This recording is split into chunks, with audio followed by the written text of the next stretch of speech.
Olá, sejam todos bem-vindos. Eu sou o professor Wesley Barbosa e no vídeo de hoje eu vou falar sobre este livro aqui, A Vida Intelectual, de Antonin Dalmas Sertillanges, um intelectual, um padre que se dedicou ao estudo da teologia, ao estudo da filosofia, como nós vemos aqui ao longo de toda a sua obra, e que se dedicou a meditar a respeito da vida de estudos, principalmente a partir da influência que ele recebeu de São Tomás de Aquino, e aí ele desenvolveu suas próprias ideias a respeito de como que o intelectual deve se comportar diante da sociedade, diante dos livros, diante do público, diante de sua própria consciência. Uma obra que é uma das grandes referências para todos aqueles que se debruçam mesmo com afinco nos estudos, que sentem em si essa vocação intelectual e, claro, tem o seu lugar num canal como este, um canal que fala sobre livros, sobre estudos, sobre o amor ao conhecimento. Lembrando que eu vou deixar aqui na descrição do vídeo os meus links de afiliado da Amazon para que você que se interesse pela obra, que vá lá, dê uma olhada e, se for o caso, que compre o livro através do meu link, porque esta é uma forma de você ajudar a manter o canal. Eu vou deixar o link para 2 edições. Para esta edição que eu tenho, que é publicada pela editora Quirion e que tem um prefácio de Olavo de Carvalho. E aí, para quem tem problema com Olavo de Carvalho, eu vou deixar a outra edição, tem uma edição também sendo publicada pela editora Realizações, e aí, se for o seu caso, você adquire a outra edição, tá? Se você gosta de conteúdos assim, não deixe de se inscrever no canal e ativar o sininho das notificações para que você sempre seja informado quando novos vídeos forem publicados. Além disso, curta o vídeo, pois esta é uma forma de você mostrar que está gostando do meu trabalho. Então bora lá! O curioso da minha relação com este livro é que ele se liga muito à minha trajetória de estudos, à forma como eu vejo o conhecimento, como eu vejo essa vida intelectual. Isso antes de eu conhecer o livro. Este livro que eu tomei conhecimento de sua existência quando fui abrindo meus horizontes de estudo, de pesquisa, buscando outras obras, quando fui entrando em contato aqui no YouTube e através de livros também com o pensamento conservador, né? Eu comecei a ver citações a esta obra, mas a minha leitura do livro só se deu no ano de 2020, antes de eu inaugurar este canal. Por isso mesmo que ainda não tinha trazido este livro para cá. Mas muito do que eu vinha colocando em prática, muito do que eu entendia como sendo parte de uma vida intelectual, está aqui. E foi uma descoberta muito interessante, né? Tanto deste livro quanto também do livro Como Ler Livros, do Mortimer Adler. Este eu conheci um pouco antes, mas também muito antes disso eu já colocava algumas coisas ali em prática. Isso é bem interessante e mostra bem como essa questão da vocação intelectual, né? Que é o que Sertillanges defende aqui. Ele diz que existem determinadas pessoas que tem essa vocação intelectual, que tem esse chamado para a intelectualidade. Embora ele utilize outras palavras, mas é bem isso. É como se você sentisse essa necessidade especial em você, esse chamado que para ele é um chamado divino, mas que ele era padre, obviamente, né? Então tem toda essa visão cristã, mas você pode simplesmente entender como um chamado da sua consciência. Essas pessoas que sentem esse chamado, elas são aquelas que se dispõem a dedicar a esse trabalho intelectual toda a sua vida. É um consagrado, como ele diz, né? Nas palavras dele, o intelectual é um consagrado, ou seja, aquela pessoa que consagra uma parte de sua vida, uma parte do seu dia a dia, do seu cotidiano, ao estudo. E nesse ponto é interessante trazer uma citação em que ele diz: falar de vocação é referir-se àqueles que pretendem fazer do trabalho intelectual a sua própria vida, tanto os que têm todo o seu tempo para dedicar ao estudo, como os que, empenhados em suas ocupações profissionais, reservam para si, como feliz suplemento e recompensa, o desenvolvimento profundo do espírito. Aqui eu vejo muito uma relação com o fazer literário.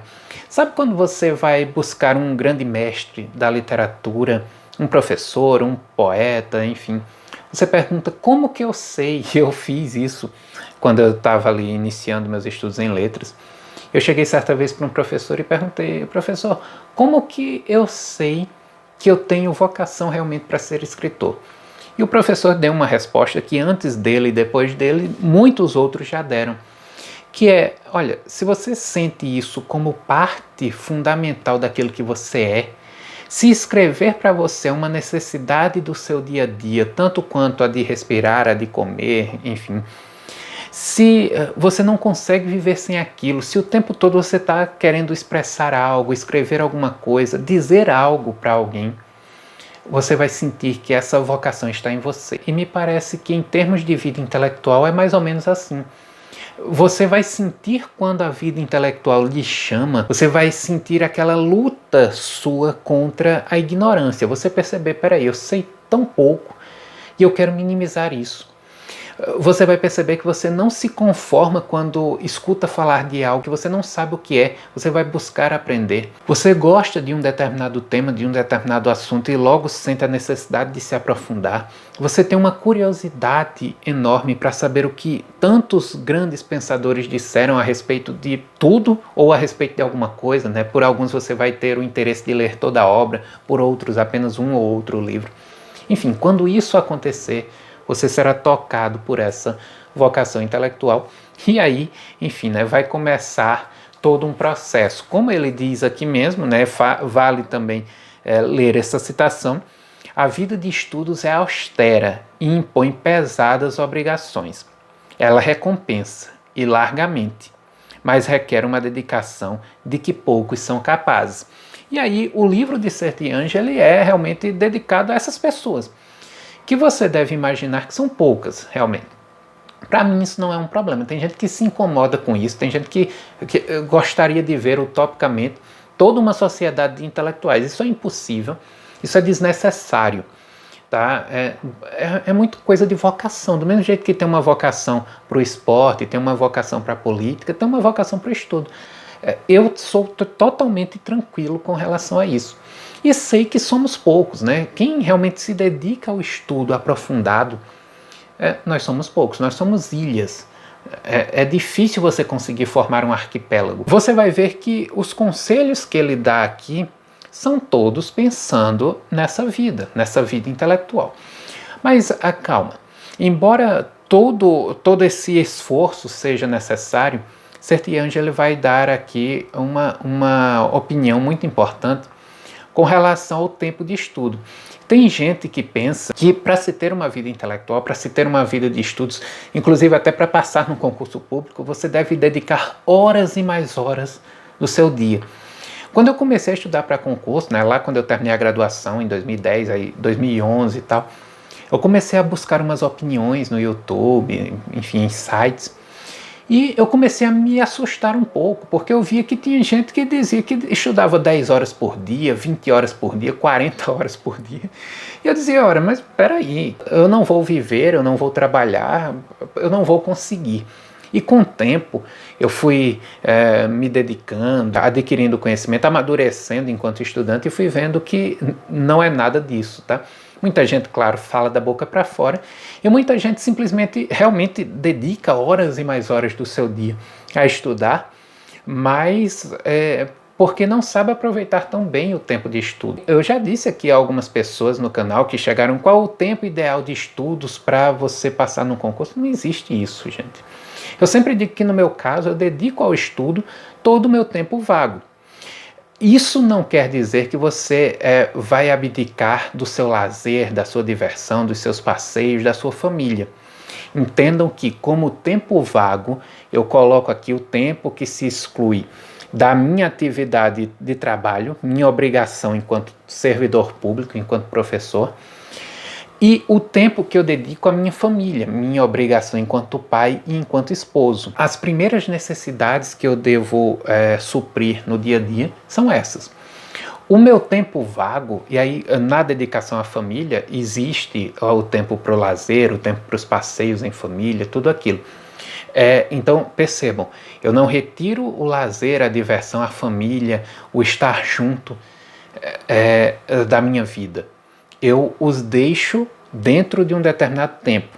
E aí o que sobra, aí sim, tudo o que sobra é dedicado aos estudos. Isso se aproxima muito do que Sertianes diz aqui, porque ele também não vai excluir o lazer, inclusive a parte final do livro é toda voltada para você também se distrair, sair para um passeio, praticar um esporte, fazer uma atividade física, assistir a uma boa peça de teatro, diríamos atualmente, assistir a um bom filme, a um bom vídeo no YouTube. Tudo isso engrandece sua vida intelectual mesmo, né? Mas dentro das suas possibilidades tem que ter o tempo de estudos. E aí ele diz que algo entre 2 e 6 horas já é o suficiente por dia. Agora, e aí vem o conselho dele, que você se dedique a isso de corpo e alma. Se você tem 2 horas, se dedique a elas o máximo que você puder. Nesse período de 2 horas, se desconecte de todo mundo, de amizade, se desconecte de prazeres da vida. Não fique pensando, por exemplo, na festa que você vai no sábado. Não fique pensando no jogo de futebol do seu time. Se desconecte de tudo. E por mais que saibamos que principalmente hoje em dia isso é muito difícil, porque a sociedade em que nós vivemos ela é inimiga do estudo e isso não é acidental, tá? Formar uma sociedade de pessoas dependentes intelectualmente e até anuladas intelectualmente é um grande objetivo, mas é necessário, né? Se você é uma dessas pessoas que sente essa necessidade de uma vida intelectual, se você sente essa vocação dentro de você, você vai ter que aprender a lidar com isso. Ele vai dar alguns conselhos, como por exemplo, ir para um lugar silencioso. Eu já dei esse conselho aqui no canal, né? Num vídeo em que eu falo de estudos e tal. Se você mora numa casa em que tem filhos barulhentos, irmãos mais novos que fazem barulho o tempo todo e tal, próprios outros familiares que ligam som, vizinhos e tudo, você tem que ir para uma biblioteca, existem esses espaços. Dentro da sua casa, perfeito, se tiver esse espaço. Se você for um pai ou uma mãe, é bem mais fácil isso, né? Porque você vai poder, desde que você tenha uma convivência saudável com sua família seja saudável, você vai poder contar com a compreensão de todos. Quando das horas de estudo em que todos estarão dedicados a isso. Já quando você é o filho, ou então você mora com alguém, a casa não é sua, digamos assim, e nem aquela família tem uma convivência voltada para a dedicação aos estudos, então o melhor é você sair mesmo, né, e procurar um lugar. Mas que não deixe de haver essa dedicação diária. Esse isolamento no momento de estudo não é o isolamento de toda uma vida.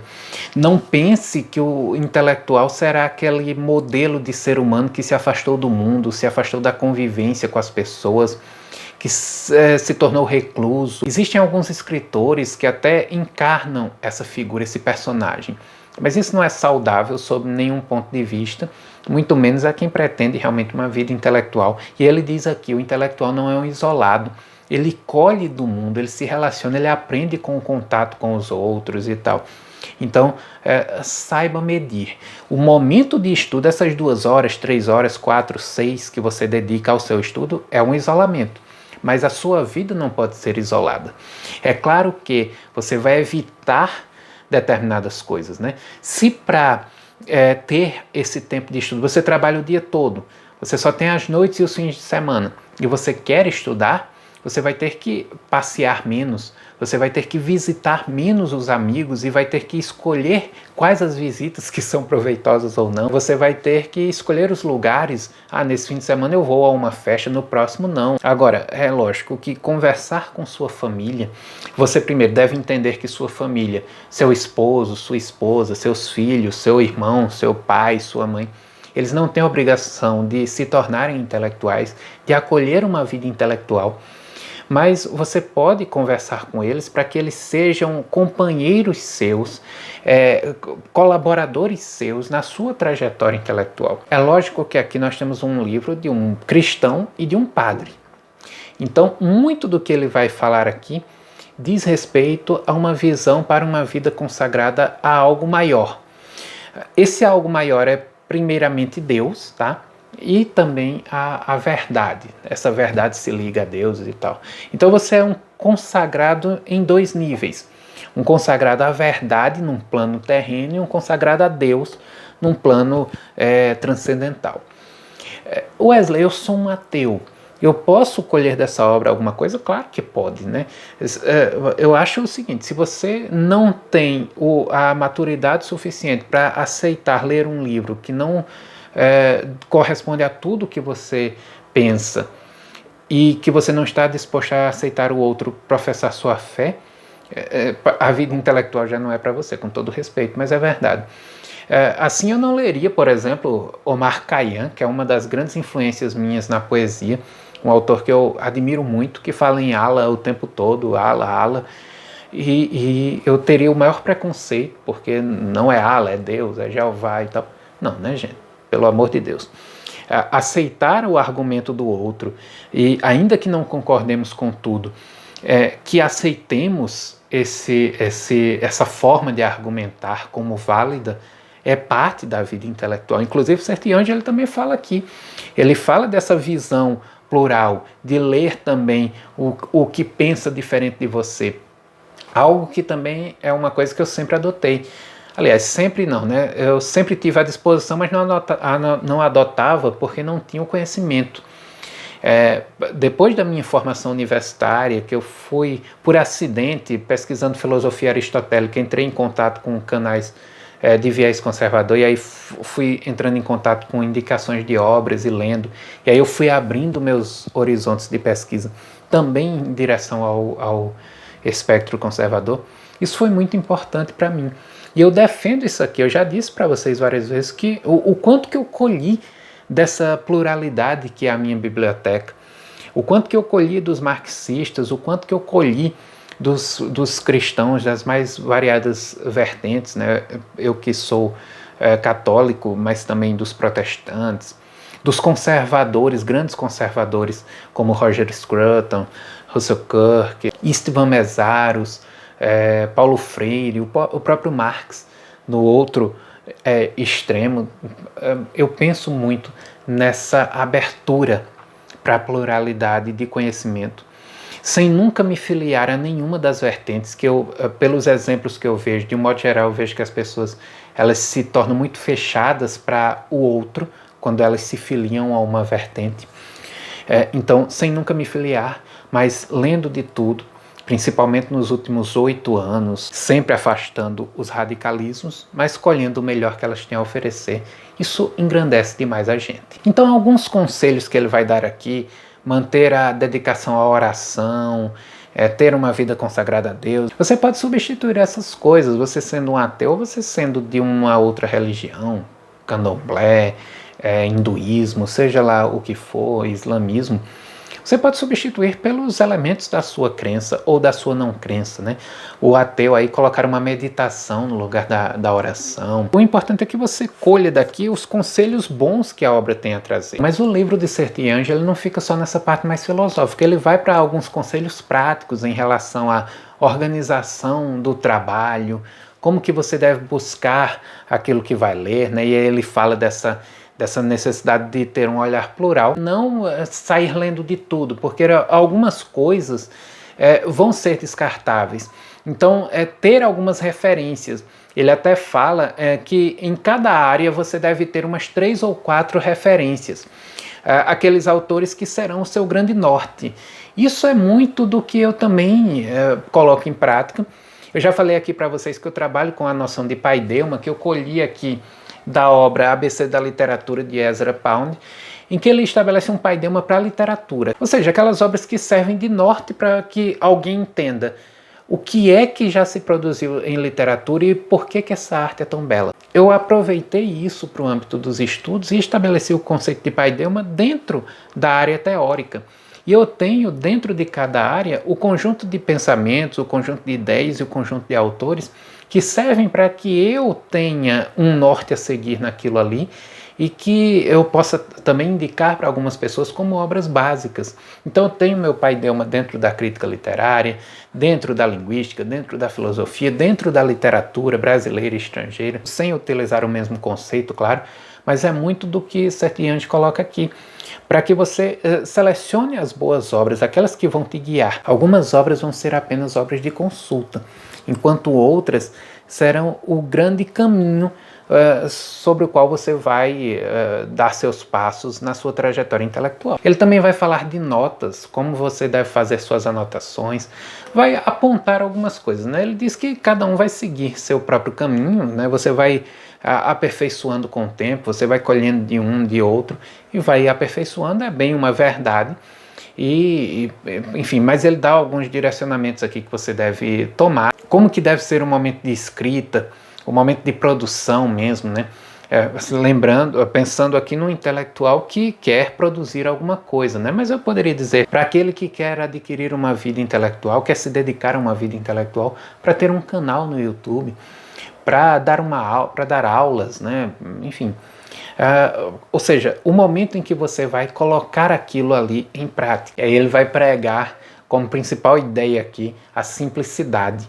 Você evitar os rodeios, evitar os clichês, evitar aquela linguagem muito hermética, você ser simples, você se fazer compreender de forma direta. Ele diz que o apego à forma, há uma criatividade muito grande na escrita, tudo isso é desnecessário e o afasta mesmo de uma vida intelectual, o afasta de ser esse propagador de verdades, porque a verdade ela se coloca de forma simples e você deve assimilá-la e transmiti-la também de forma simples. Eu vou agora, geralmente eu faço no começo, mas acabei falando muito. Vou deixar aí o sumário passando para que vocês tenham uma ideia de como que a obra é organizada. Ela tem 4 prefácios, né?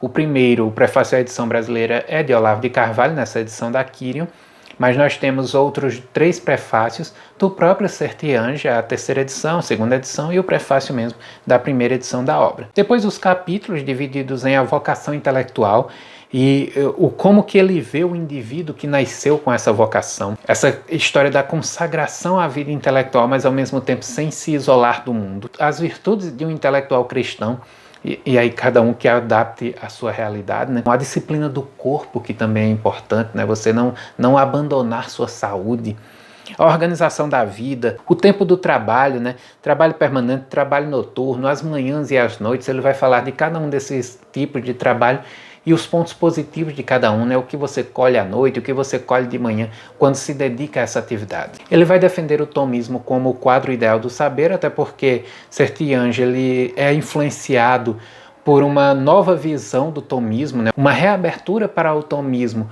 que foi incentivada pelo Papa na segunda metade do século XIX, e a própria obra que dialoga muito com os conselhos de São Tomás de Aquino. Ele tem algumas referências, né? São Tomás é a principal delas, tem até 16 conselhos para a vida intelectual que São Tomás dá, que ele aqui utiliza e comenta vários deles. Enfim, ele acha que São Tomás é o grande modelo de filosofia. De um modo geral, o cristão vê a filosofia de São Tomás como um grande norte. Muitos deles o veem como o maior filósofo da história, né?